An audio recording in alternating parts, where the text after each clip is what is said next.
Vamos a ir hasta Moscú para platicar con el doctor Víctor Heifetz. Él es doctor en historia, profesor de la Academia de Ciencias Rusa, profesor del Departamento de Teoría e Historia de Relaciones Internacionales de la Universidad Estatal de San Petersburgo, director del Centro de Estudios Iberoamericanos, experto en la historia de la política exterior de de lo que hoy es Rusia, antes la URSS, el movimiento de izquierda también de América Latina y también experto en relaciones internacionales. Doctor Heifetz, muchas gracias por recibir la llamada de este espacio de la comunicación en México.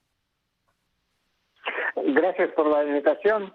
Solo debo aclarar que lo que voy a decir es mi punto de vista personal, que no necesariamente coincide con el punto de vista de mis instituciones. Una precisión muy necesaria. Sí, pero muy seria y además muy sólida por su amplísima experiencia. Doctor, yo quisiera comenzar preguntándole cuál es el sentimiento, cuál es el ánimo que impera entre la mayoría de los rusos por la invasión a Ucrania. Yo creo que las posturas son muy divididas. Según la última encuesta publicada por un centro de estudio de la opinión pública que está muy cercano al gobierno, más o menos 28% están en contra. Como este centro normalmente publica versiones favorables por el gobierno, podemos partir de que sí, se reconocen que hay 28%, mínimo 28% están en contra. Puede ser que esta cifra está más alta, pero yo creo también que el presidente ruso mantiene un base de apoyo muy sólido. Le explico una cosa. Lo que vemos en Facebook, mucha gente en Facebook protesta en contra de lo que está pasando. Pero también hay un sector muy importante en el mismo Facebook que sí está abiertamente a favor. Y si vamos más allá, bajando de la clase media a la clase media baja, o la gente que tiene menos estudios, ahí el nivel de apoyo se aumenta y aumenta bastante. Sobre todo porque esos no son la gente que escuchen algo aparte de la televisión oficial o la radio oficial, o porque no se verán o piensan que no se verán afectados por las sanciones. Entonces yo creo que el presidente por el momento mantiene la gran parte de apoyo, ya luego hay que analizar por qué.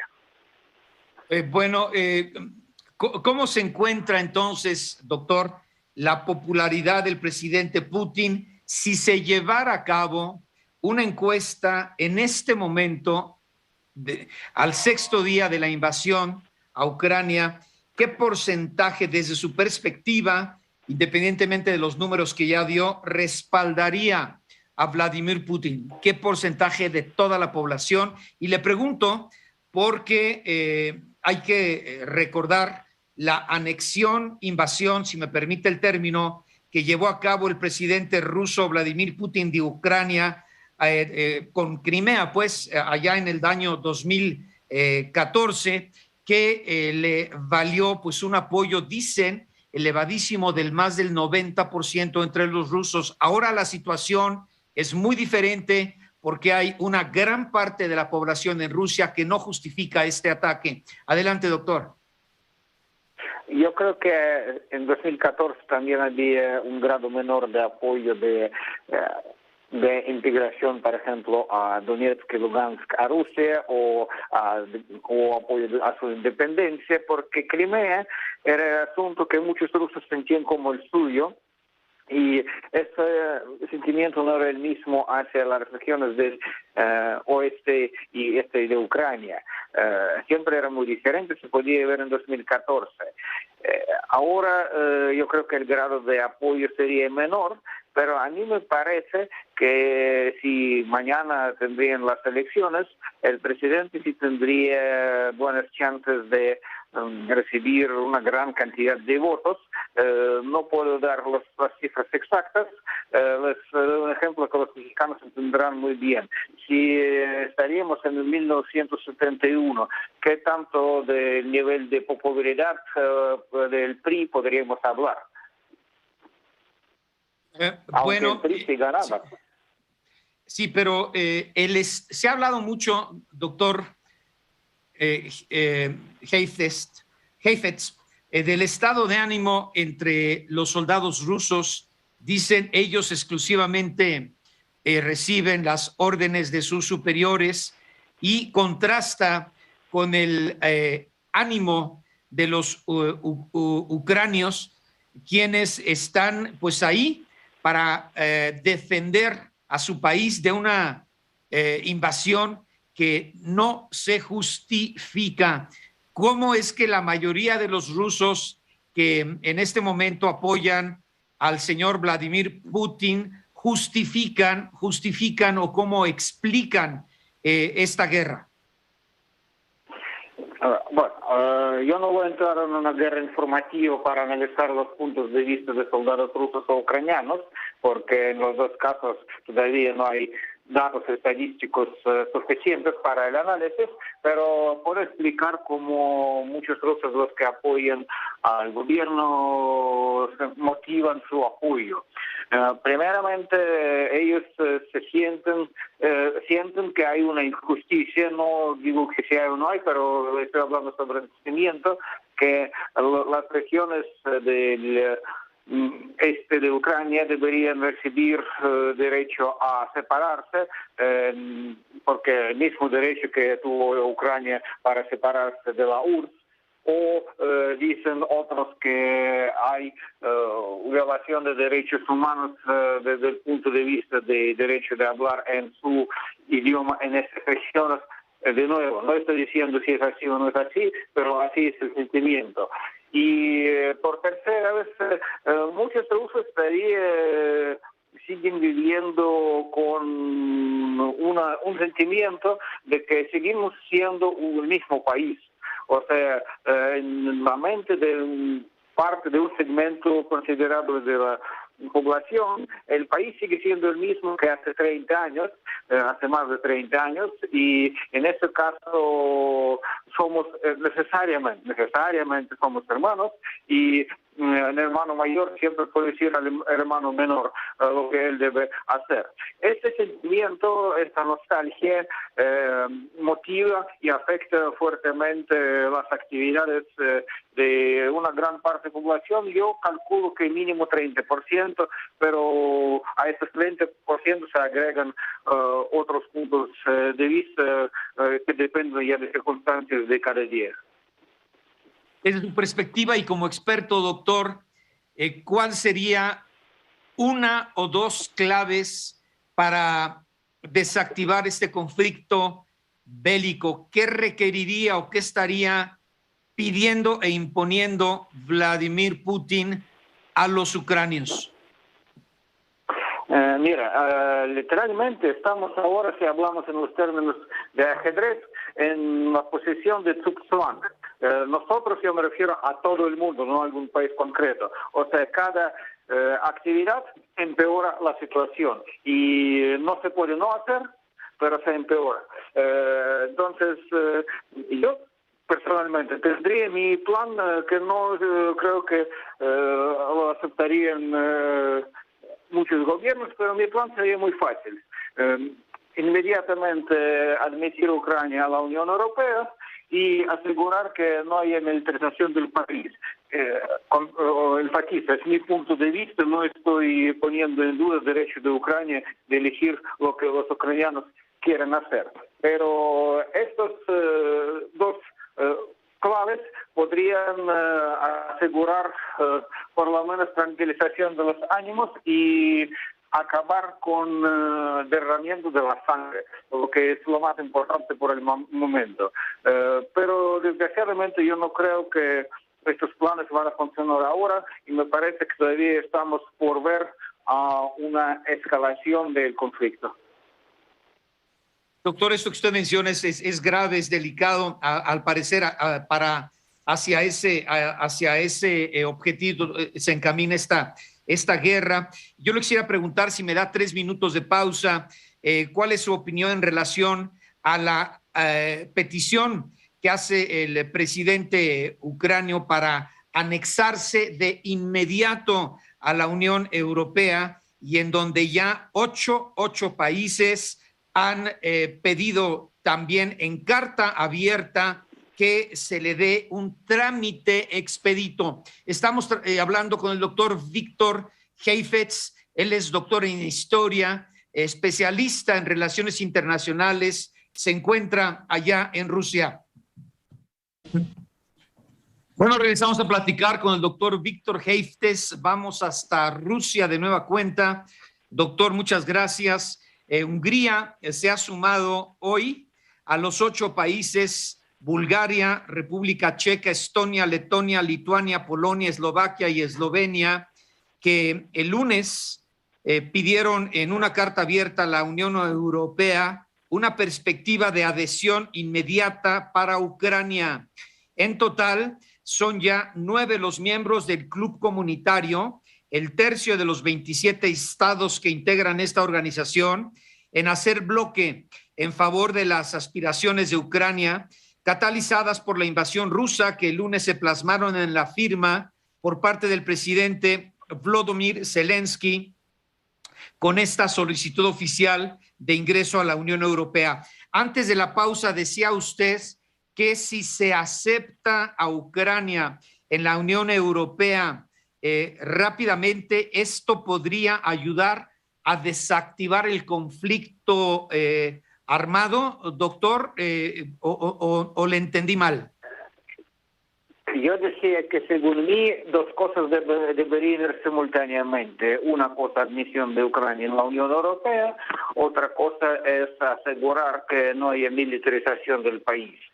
Una sin otra no sirve para nada, porque en ese caso alguna de las partes se sentiría vulnerable. Desmilitarización de Ucrania sin garantías para Ucrania de parte de Europa son nada, y Moscú también dice que se siente inseguro en caso de que no tiene garantías en contra de la presencia y de las bases.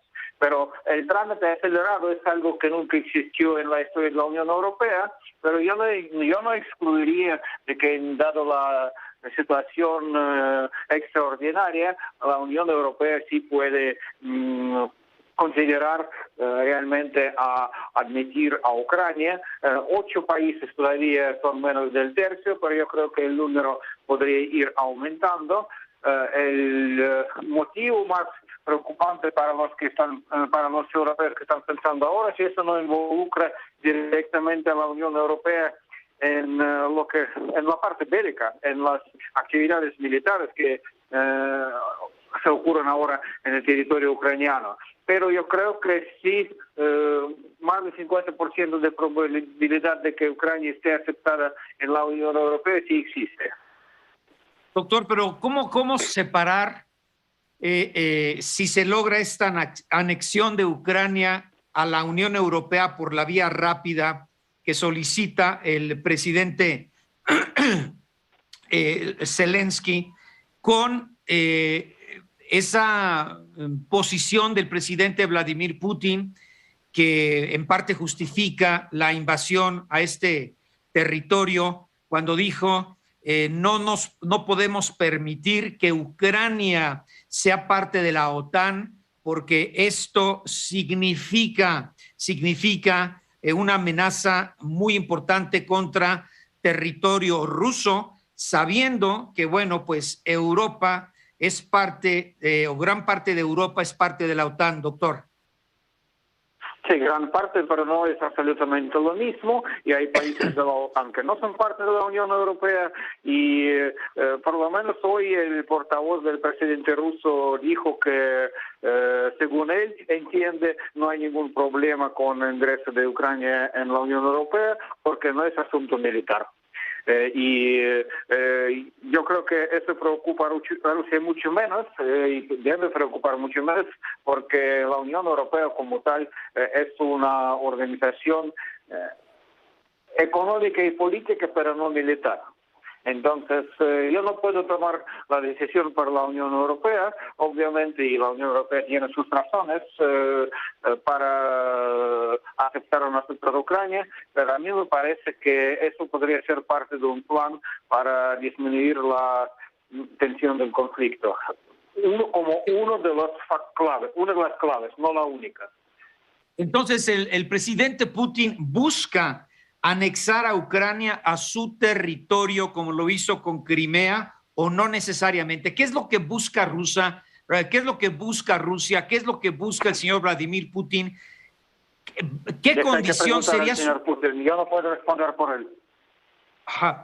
Pero busca hacerse del territorio ucranio o no necesariamente, doctor.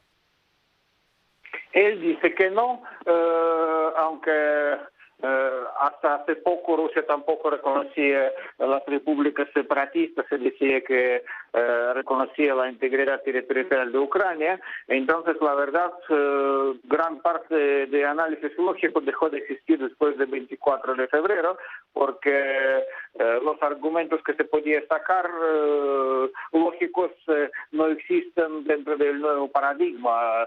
Entonces, yo creo que el presidente ruso quisiera tener más control sobre algunos territorios, no necesariamente incluyéndolos en el territorio de su país. El Chipre del Norte está efectivamente controlado por Turquía, aunque formalmente el Chipre del Norte es un país independiente, reconocido solo por un país, por Turquía.